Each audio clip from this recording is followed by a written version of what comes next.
Hey guys, today we're going to talk about the huge issue that a lot of Americans and a lot of Westerners forget about when they come to the Philippines, and that is the money. There's a huge difference here when people come over here in the value of our money. And let me get a chair here. I'm just getting over a cold, guys, so you're going to have to deal with it a little bit. I might have to cough or something during this video, unfortunately. And I've been getting over a bad infection too. And I've been battling with that. So I've been on antibiotics.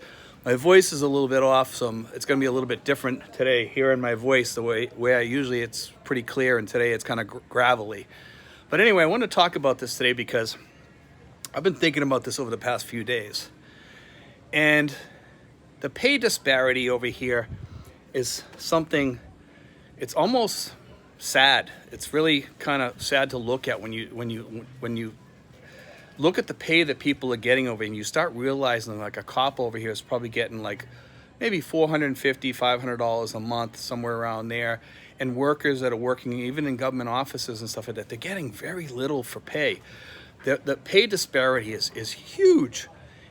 When you compare it to the United States, it's 1/10 or even worse than that. 1/10 of what an American gets. Let's say a cop over here is probably getting 1/10 or worse. Consider that. You know, a cop in the United States probably makes God knows how much. They're making a good amount of money in the United States. That's a good paying job in most. I'm talking about a low paid cop in the U.S. You know, over here they're probably getting 1/10 of that. I'm talking about like a college cop or something like that, or somebody that works on a hospital police officer. They're probably making about $4,000 a month, or maybe or more, or better. And usually, in most cases, as you know, they're probably making better with the overtime. And most cities pay way more than that. But I'm trying to take a low-paying cop position and compare it over here with some of the jobs that they have over here. And over here, they're getting $450, $500. In the United States, 4, 5, 6, 7, 8, 10,000, a month, depending on whether you're a state trooper or something like that. And with the overtime, you're getting huge amounts of money. But over here, and you take other jobs like a stewardess's position over here, and you take one in the United States, you compare them, and it's a much lower pay over here. And it's a reason why a lot of other countries allow Filipinos to come in to fill in positions, because of the pay. The pay, you can pay them very low pay. They'll come in and they'll do all the service jobs that they can't fill in those countries. And a lot of the people, they don't want those people to work those jobs. Like in Arab countries, they don't want to take a lower paying job. They don't want to do dishes. They don't want their people doing dishes. Of that country, they have a lot of pride, so they'll take in Filipinos, they'll take in Asian countries that are willing to fill those positions, and they'll do it. And when you come over here and you see these people that are leaving the country, and 10% of the money that comes into the Philippines is all from OFWs.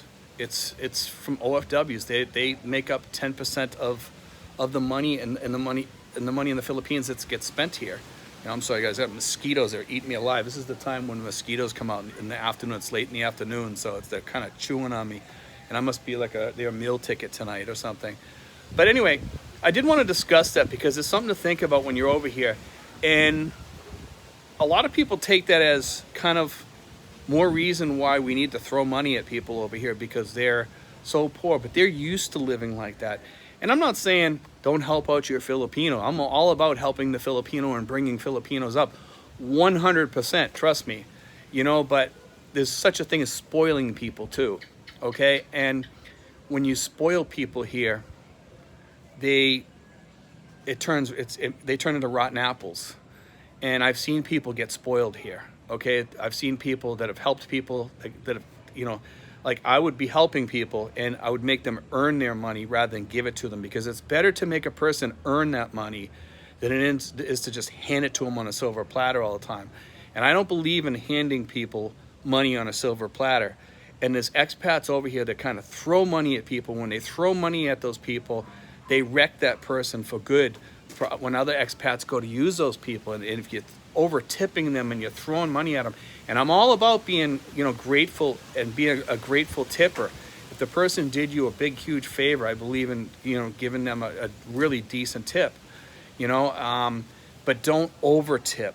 Don't go crazy with your money, because you know what? You're still going to need your money over here. Your money goes a lot further over here, especially when you don't throw it around like a drunken sailor over here. And I push this a lot on people, because a lot of people don't understand the pay difference between the United States and here. If you're going to an American restaurant here, and a lot of Filipinos will say, well, just give them 100 pesos or something like that. That's what they're used to getting at that restaurant. We're not in America. I still give them a good tip. Do I give them, what do I give them? I give them a really good tip, a decent tip over and above probably what they usually get, but less than an American tip. Okay, now some people are saying, Steve, that's disgusting. How can you be like that to people over there? Those people really need money. If you spoil them, they really don't appreciate it. And they're going to look at you like later on, like, I'm going to get this tip every time I see this guy come in here. And if you don't tip them that money next time, they're going to be like, well, what happened? And your service is going to go downhill, because they kind of expect it after that. It's kind of an expected thing. So be careful. Be careful, guys. Don't throw your money around. Don't go crazy over here. I know a lot of guys come over here and they were mistreated back home, or they weren't loved, and they're looking for people to love them. And one of the ways people do that over here is they throw money at people. And we've had a few guys did that, and they destroyed a lot of relationships that some Filipinos have had with people, because those people all went that way.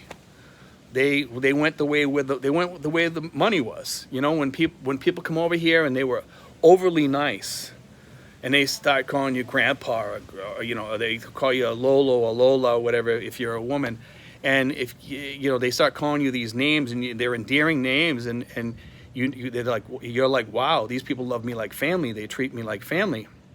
Well, some of that is because of this, okay?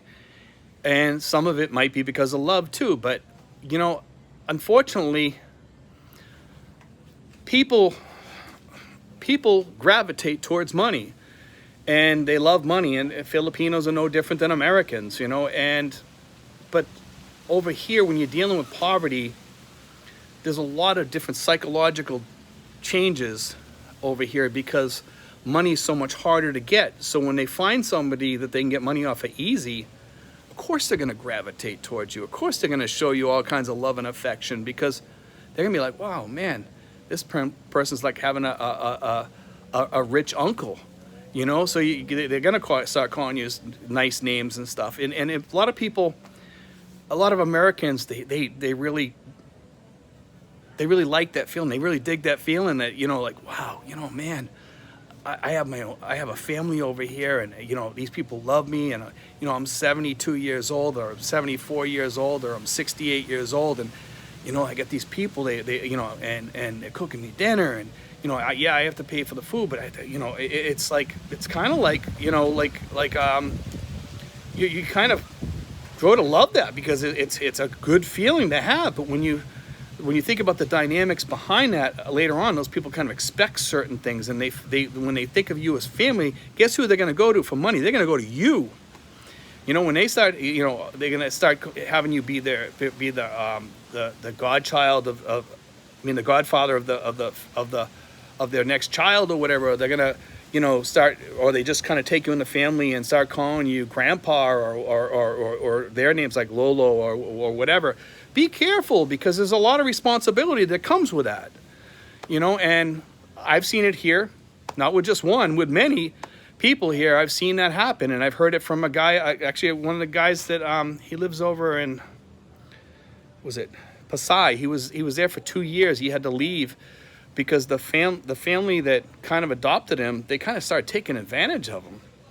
They started hitting him up for money, And then they started treating them like garbage, saying, we welcome you into our family, and here you are, now you're mistreating us, you're not giving us any money and helping you. We helped you when you first got here. Least you can do is help us. My grandmother's sick. The guy just said, hey, I'm done, because that's what happened. And you kind of cause that sometimes. And I want you guys to be thinking ahead when you're thinking, but when you're doing stuff like this, I want you to think ahead. Because you guys, some people that come over here, they think in the moment. And when you think in the moment, that's when you start messing up. You have to think ahead. Okay, what are my actions going to cause? Is it going to cause a domino effect? Is it going to cause a lot of problems? Are other people going to start hunting me for money because I'm giving these people money, or I'm helping these people, or I'm giving dinner out? Are other people going to start showing up? Are they going to start expecting this? Yes, they are. Okay, and I'm not saying because Filipinos are mean people. People in the Philippines are great. They're awesome people. But of course, if when you're poor, where else can you go? They're going to go to you. And Filipinos are the most helpful people. When I come here, they've helped me since I've got here. But something, sometimes you cause problems. And the same thing could happen back in the U.S. with people too. If you were throwing money around your neighborhood with people, of course they're going to pay attention to you. Of course you're going to get that. And it wouldn't matter what country you're in, pretty much. You know what? The culture of money speaks louder than their culture sometimes. And there's certain expectations from their culture when you start throwing money around and they start treating you like family. And if you can't live up to those expectations, don't be throwing the money around. The best family is a family that you don't have to be throwing money at. And like I said, if you are going to get married over here, or you are going to have a girlfriend, make sure you set those boundaries clear, really clear, crystal clear. Make sure that you tell them what you're willing to pay for, what you're willing to help with, and even write them down. And both of you sign it and say, listen, I'll help a little bit. I'll help maybe 5% of my monthly money. I can help a little bit, or none at all if that's what you so wish. If you don't have a lot of money, make sure you set clear boundaries, and set clear boundaries with everyone. Let them know what you expect out of relationships sometimes, because if you don't, some people think that they can take advantage of you. Some people will come to you later on. And I'm not saying all Filipinos are going to take advantage of you, but some people, after a while, they start thinking that way because, they're helping you in the beginning. They're loving you. They're inviting you into their family. And then because of that, they kind of expect a little bit too, because you're in their family. They might expect more. And if you're throwing money at them and inviting them to things all the time, after a while, it becomes like an expected thing. So be careful. And like I said, this isn't something where I'm putting down Filipinos. I'm just saying that in wealthy Filipinos and middle-class Filipinos and poverty-stricken Filipinos are all going to be different. They're all going to have different habits and different cultural differences and different, mannerisms and different issues. And there's going to be different ways that they handle it. So no, I'm not putting everybody into one lump. I'm saying be careful, because when you're dealing with people that are on the lower end of poverty, or in poverty period, even if sometimes middle class here is poverty to us, they're looking for their next step up, and you might be that step up, and they might try to take advantage of that, and some of them do, some of them don't. I'm just telling you to be careful. God bless, guys. Take care. I hope you enjoyed today's show. I know it's not one of my usual ones. We have talked about this before, but I did want to talk about this because I see it happening too many times to too many people over here, and I just want people to be aware of that. Okay, but I don't want people to look down on the Filipino people like they're all going to take advantage of you, because they're not like that. But there are those people that do. I see it too many times here. The majority of Filipinos are good, upstanding people, loving people. But just be careful. God bless, guys. Take care.